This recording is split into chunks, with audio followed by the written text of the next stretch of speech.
Good morning, everyone. Welcome to 1111 downtown Fort Worth. I'm Tom McDermott, the pastor of the 1111 community. I'm so glad that you are with us this morning. Hope you are doing well.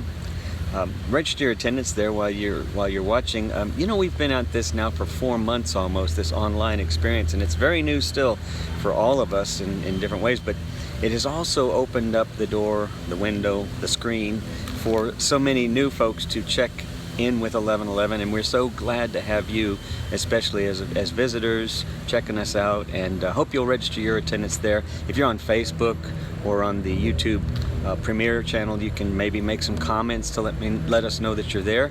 We do enjoy watching on the Facebook watch parties too, to communicate with one another. It's a way to kind of keep up. But hope you're doing well, and especially we're grateful for the giving. We continue to be in ministry at First United Methodist Church. While the building's closed, we continue to be actively in ministry with services around the city as well as in the region and the country, and so we are especially grateful for the support there. A couple of things coming up that I want to bring to your attention. Daryl Parker and myself, we are leading the Crafting Difficult Conversations sessions on Monday evening at 7 o'clock. You can find the link at fumcfw.org. There's a link for that, and we'd love for you to join. We've had 3 sessions and been amazing conversations as we think through some of the difficult kinds of conversations we're having these days.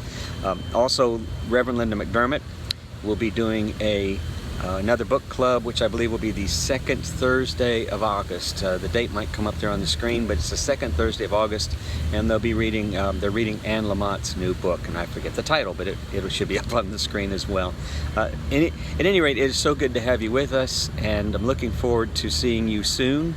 Keep in touch and be well this week, and here's what I want you to think about as we get into the morning. Robert Kennedy said in a speech back in 1968 that interesting times, while they can be challenging for sure, interesting times often means creative possibilities. So I want you to think about what creative possibilities might be inviting you to respond in some new way during these interesting times. We'll see you in a minute. Good morning, 1111 family. It's good to be with you this morning. The welcome candle has been lit. Please join us in reading today's welcome message. Come, whoever you are, wanderer, worshiper, lover of leaving, it doesn't matter. Ours is not a caravan of despair. Come, even if you have broken your vows 1,000 times. Come yet again. Hi, everyone. If you were with us at 11:11 last week, then you've already heard these words. But Tom and I were talking about how that they are a fit for what he's talking about this week. I'm calling this word salad. I'm thinking about how we offer up our word salads to meet the various scenarios in our daily lives. And I wonder, what if we decided that the art and work of asking questions was more delicious than the pat answers we slap on the table? And what if we took those sound bites, those little mantras that pass as common wisdom, and we bent their corners, we turned up their edges to find out what they're really made of? How would it be if we decided to question our assumptions? Gently, with humor, we might find out that just left or right, this way or that, are not the only directions we might go. And what if prepositions need to dangle? For instance, the woman will not come in. What if we just slow down a little bit before stating our certainty about why she's out there in the first place? Words, those tiny, powerful substances that create our conversations, they're said to be world-making.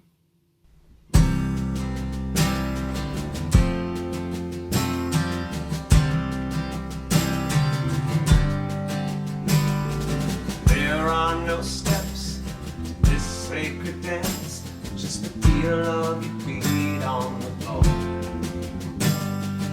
Arms in the air, as free as your bird, and as simple as a wave on the shore. The voices you heard, no power here, find a rhythm that fits how you live. Silence the critical voices inside us, the strain our lives through a sieve. Yeah. God of pleasure and wilderness, grant us the wisdom to dance with creation. God of wonder and bliss, give us love for the beauty of all our relations. As we stretch out our hands to the heavens so great, let this dance be our prayer. Move in the midst of all that we see, we dance for the wonder of you. We dance through the struggles to remind us how the truth is finally free. Yeah. God of pleasure and wilderness, grant us the wisdom to dance with creation. God of wonder and bliss, give us love for the beauty of all our relations. As we stretch out our hands to the heavens so stance be our bread. Yeah. Dance with our brothers, leave all your cares. Come sisters and mothers, let down your hair. Come stars of the morning and darkest of night. For the joy of creation's God's greatest delight. Yeah. God of pleasure and wilderness, grant us the wisdom to dance with creation. God of wonder and bliss, give us love for the beauty of all our relations. As we stretch out our hands, the heavens open. Let this dance be our prayer.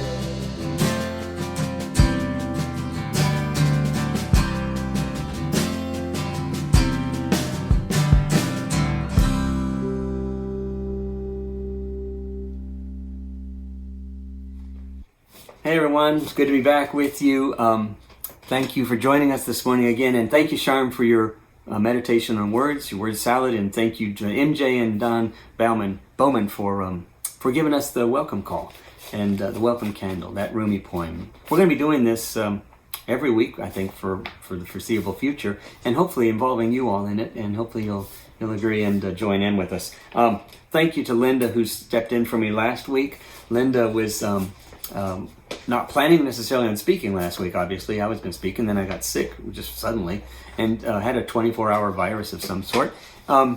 She stepped in and did amazing with only 30 minutes of notice. So thank you, Linda, for that. She's not with us today. She's busy in another project right now and couldn't be involved in this week. She'll be joining us from week to week in this series, and I'll have other guests join as well. And so we look forward to that. Speaking of Linda, we were together last week at a coffee shop. We were in town, and we were sitting at one table with our masks on, waiting for our coffee to come. Another young woman was sitting at a table next to us. She had her mask on. She leaned over and she kind of looked at us, and then she said, "Interesting times."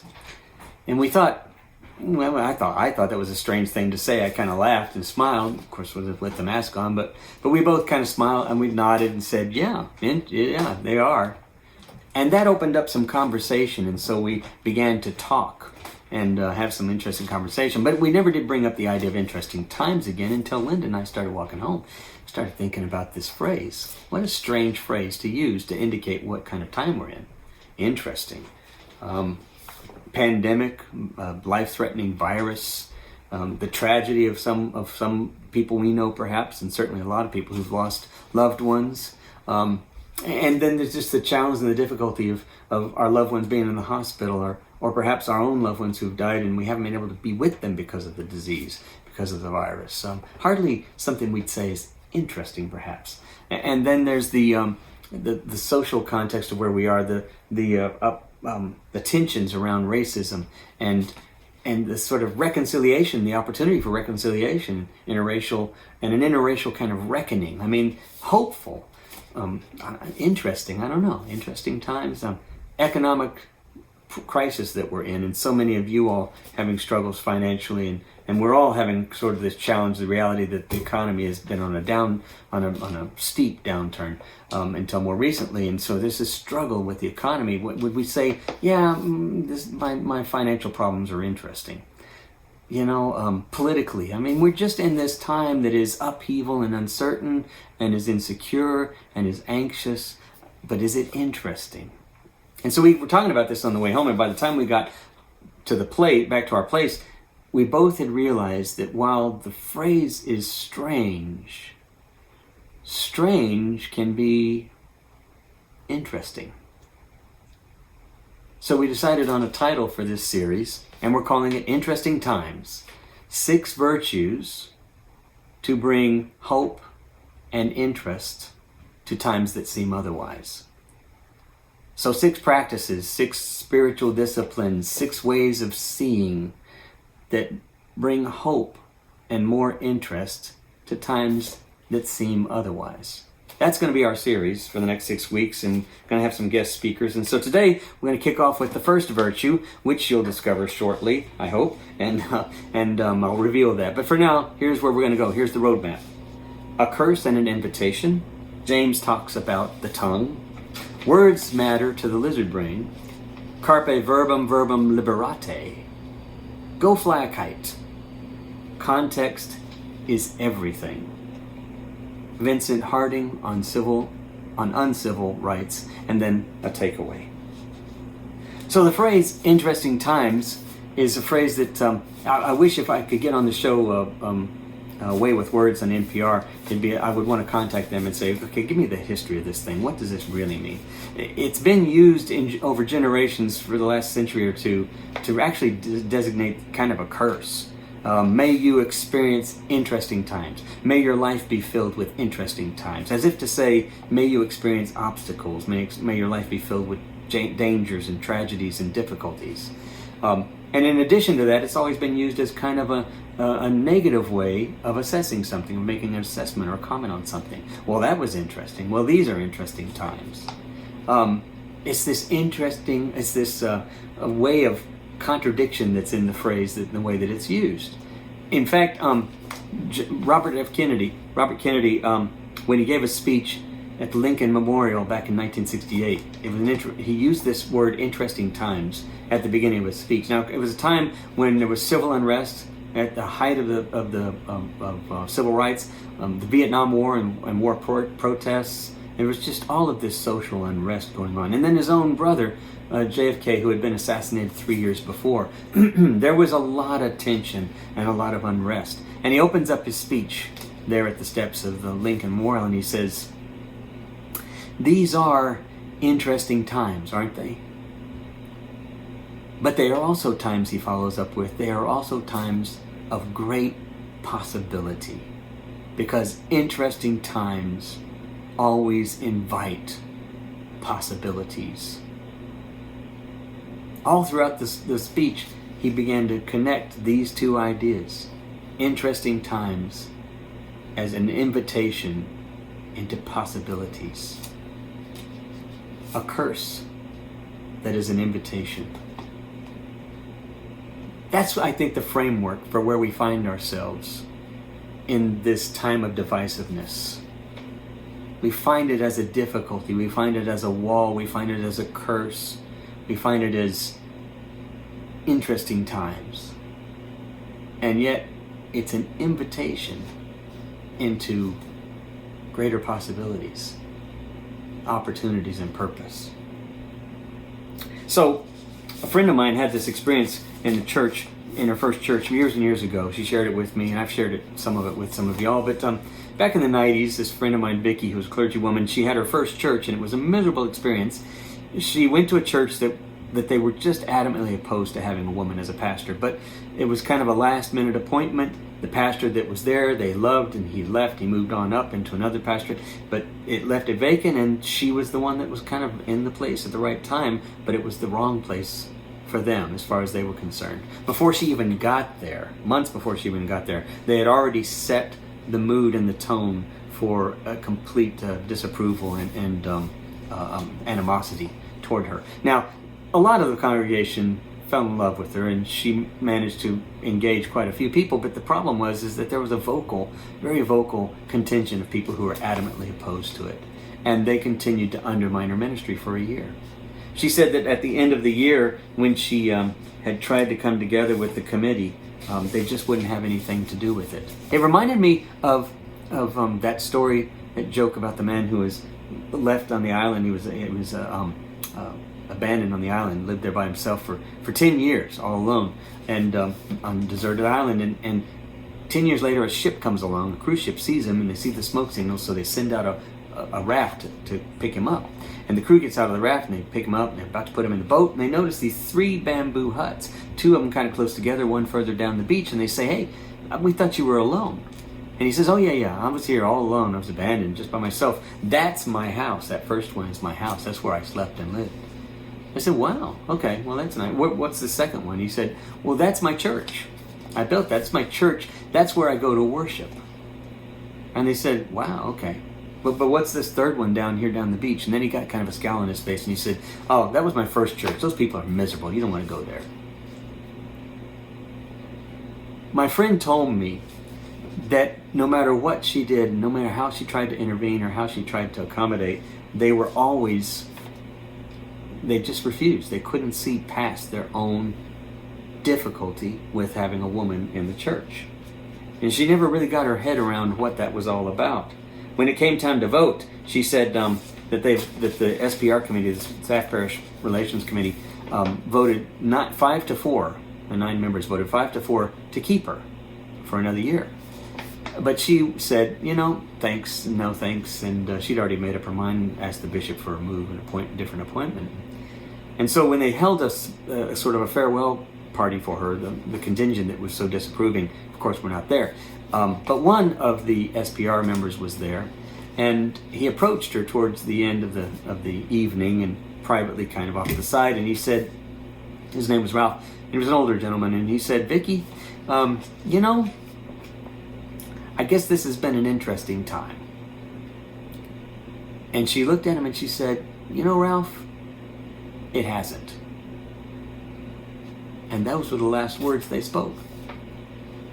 She shared with me sometime later that when she looks back on that experience, which has always been a difficult reflection for her, there's so many narratives that she'd ingrained, that she'd embedded in her own consciousness with regard to that experience, that were self-abuse, self-blaming, self-denying kinds of narratives, that she's had to look back and kind of reconstruct that reality. And she said, I realized that his assessment, that not only was his assessment of that my time there wrong, interesting time, but my response to him was also short-sighted.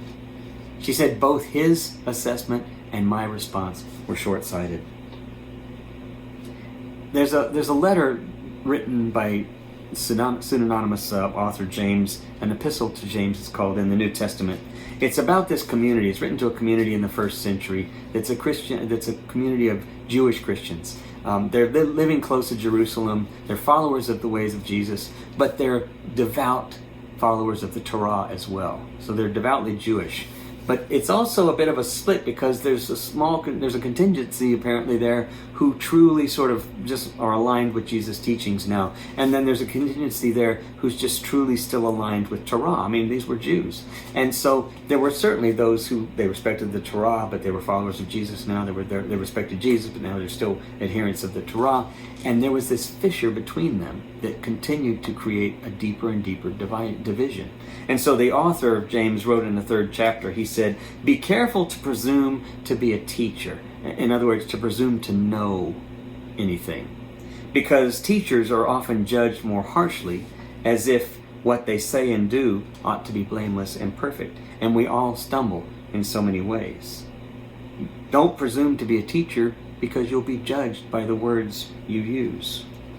Well, the same can be said of any of us, right? I mean, we all, teachers, preachers, speakers, I've read this and I thought, well, this is a little bit of humbling to read this. And on social media, just we recognize that we speak from a point of perspective of sort of a certainty. And it's one of those challenges for us to realize that while we speak from this certainty, what are our words actually saying? What are they actually doing? Are we seeking out confirmation? Are we speaking truth to power? Or are we speaking for even something else, something that opens up a wider bridge between the two sides? Our words can cut both ways. Krista Tippett wrote in her column on civil conversations on her website, she wrote, we need words that don't simply have the power to convey some truth, because those will always be a point of contention, and they will always be a point of context, I fear, she says. But we need words which cannot be pinned down to definitions or mere facts. We need words that invite larger views and bigger landscapes of meaning, words that entice people on both sides to saunter across and come together.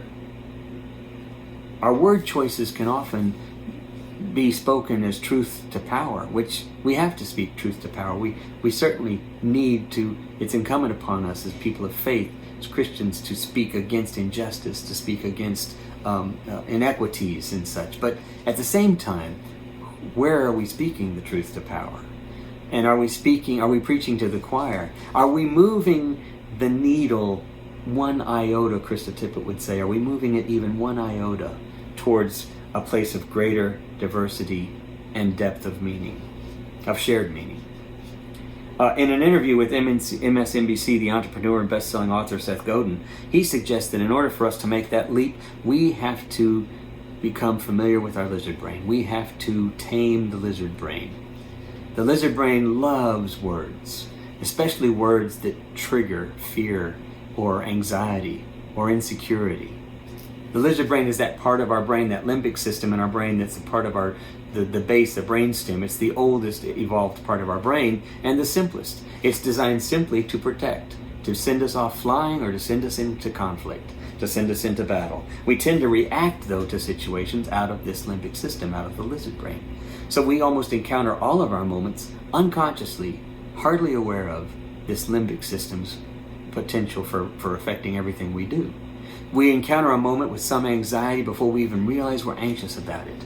And already our brain, our body's being flooded with cortisol and adrenaline, getting us ready to react out of these entrained neural patterns of defensiveness or anxiety or fear. We're flying in an airplane, and every time the airplane experiences turbulence, we react without even really thinking. But a plane's designed for turbulence. That's what a plane does. It flies through turbulence. It can be unsettling, but it's not a reason to fear being in a crash. But our limbic system takes over. We move into we go into a room with staff or with colleagues or with friends or with some strangers, and already we feel anxious. We're worried that we won't be seen as professional enough, that we won't be seen as adequate enough, or that we won't be seen as attractive enough. We have all of these anxieties before we even move into a setting, and we're hardly aware of them, if at all.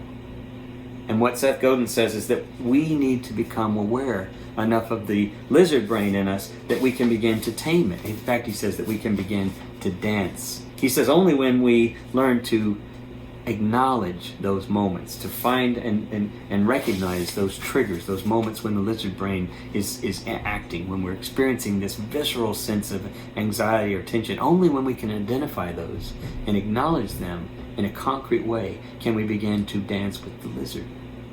He says the way that we dance with the lizard brain is that once we acknowledge, we breathe. We take breath, we breathe through this, and we begin to recognize where we can see past it, where we can invite other ways of being curious, of asking questions of what's happening. And when we do that, we begin to move that needle towards the possibilities of some greater understanding and finding depths of meaning together. Carpe verbum, verbum liberate, he would say. For months afterwards, my friend told me that she really had to come to terms with what created these anxieties in her. And one of the things she discovered was the way in which we use words. She said when she thought back about how Ralph had used that word interesting times, she realized that what he was doing was he was using a phrase to mask what he was really experiencing and what was really happening. A lot of times we use words that should mean one thing, but we use them to cover something up. We say interesting times, but the times weren't interesting. They were difficult. They were depressing. They were shaming. They were uncomfortable. And perhaps even Ralph felt a little guilty, perhaps. So we would say, well, those were interesting times. But we're really not being authentic. We're not talking honestly. The author in James, when he writes to the disciples, to these followers of Jesus, he says, you have to find that kind of fierce authenticity. You have to be willing not to deny what you're doing. But when you are honest with that, when you are humble, you open up the possibility for patience and for kindness and for peacemaking, he says. When we mask these experiences, what we're doing is we are covering up the context. We are missing the context. And we're doing it unconsciously because we're responding out of the lizard brain. But context means everything. So I'll give you a quick example of that. I'm going to read this little paragraph out of this book called No Self, No Problem by Chris Niemauer. And Chris Niemauer said, rising coast to coast, DJ's the man we love the most. Could you be speaking clean? Smash every hope of democracy. The headline says you're free to choose. There's egg on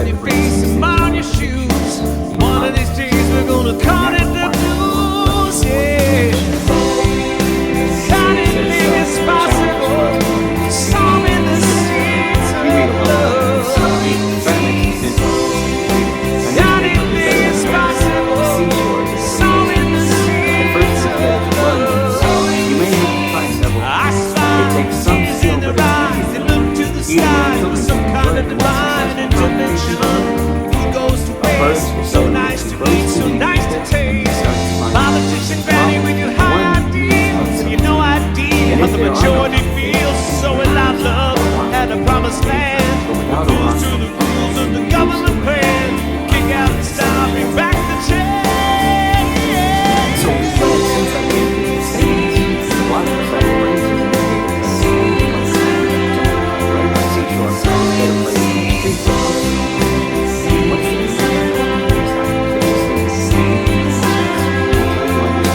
Sowing the seeds, the birds and the bees, girlfriend and me, in love. Then when you read newspapers better than a magazine, the seashore is a better place than the street. At first it's better for London to walk, and you may have to try several times. Once you learn how to do it, it's peaceful. Suddenly context gives you meaning for the whole picture. You can see the great meaning that's possible. That's the challenge I think is to find those places of context. You have to be willing to dance with the long to get past the reaction part of our Feel the pain, understanding, get past talk about responses, the anxiety, you the doubt. worried man, Say, what was this? shout about, One of those open things that came out hearts, of the two groups in the meeting, feel about, the Be the Bridge group, open minds, think and then about the it, partner myself and everyone, one of them read about it, everyone, scream about it, everyone, and for both of these groups, one of the most difficult of those pieces of everyone, learning about read about it, read it in the books, in the credits, in the nooks, in the books to town read. Tulsa, an area called Black Wall Street, a successful community settled down Black Americans doing quite well, and at some point, anger Oh yeah, banded together and weaponized themselves. sowing the seeds of love, So they live in awe and burn. sowing the seeds of love,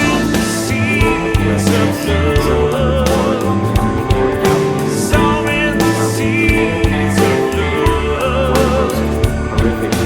Mr. England, sowing the seeds of love. But what's interesting is when people heard that, they gave a whole different context to understanding Black history of America, to understanding the Black American. Time to get all your words, swallow your Vincent pride. Harding, as an activist, a civil rights activist, High time for me to stand. Shook up the news to the common man in the love tree. Rides from coast to coast, every minute of every hour. I love the sunflower. I believe in love power. we're absolutely Love power. building Love power. tell people to do Sowing the seeds, we sowing the seeds, sowing the seeds of love, sowing the seeds, sowing the seeds, an empty need, and the politics of greed. to look more deeply into where we are and how we're relating, to get past the limbic system, the lizard brain, to dance with it enough to see that we are invited to participate in these in-between moments, that these are opportune moments to seek clarity and purpose, and to play with our words and our lives in ways that offer greater possibility, that invite greater landscapes of meaning. In order to use words better, to find words that matter more, the first step perhaps is to listen better. This week I invite you to experience some of that and to Join us again next week as we look at our second virtue of how to bring life and interest and hope to times that seem otherwise. Have a good week. Shalom. We'll see you next time.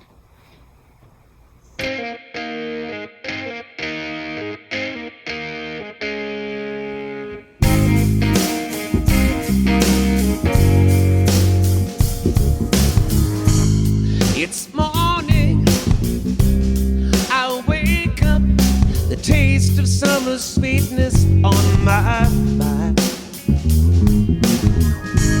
It's a clear day in this city. Let's go dance under the streetlights.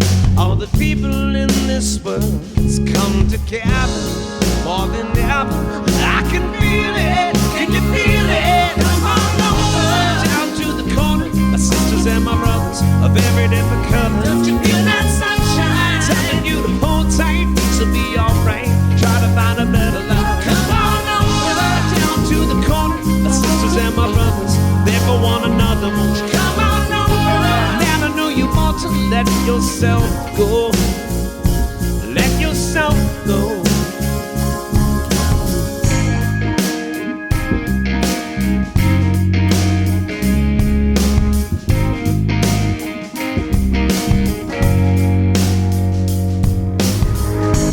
Some people, it's a pity, they go all their lives and never knew how to love or to let love go. But it's alright now, we'll make it through this somehow, and we'll paint the perfect picture. All the colors of this world will run together more than ever. I can feel it, can you feel it? Come on over down to the corner. My sisters and my brothers of every different color. Don't you feel that sunshine? Telling you to hold tight, things will be alright. Try to find a better life. Come on over down to the corner. My sisters and my brothers, they're for one another. Won't you come on over? Man, I know you want to let yourself go. Let yourself go.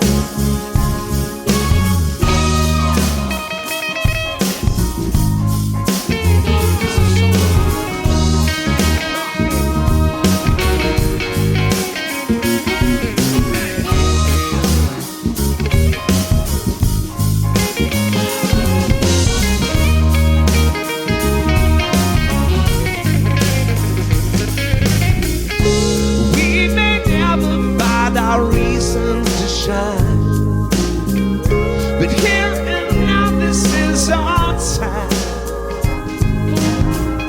and I may never find the meaning of life, but for this moment I am fine. So come on over down to the corner. My sisters and my brothers of every different color. Don't you feel that sunshine? Telling you to hold tight, things will be alright. Try to find a better life. Come on over down to the corner. We can leave it all behind. Never been a better time. Come on over. Man, I know you wanna let yourself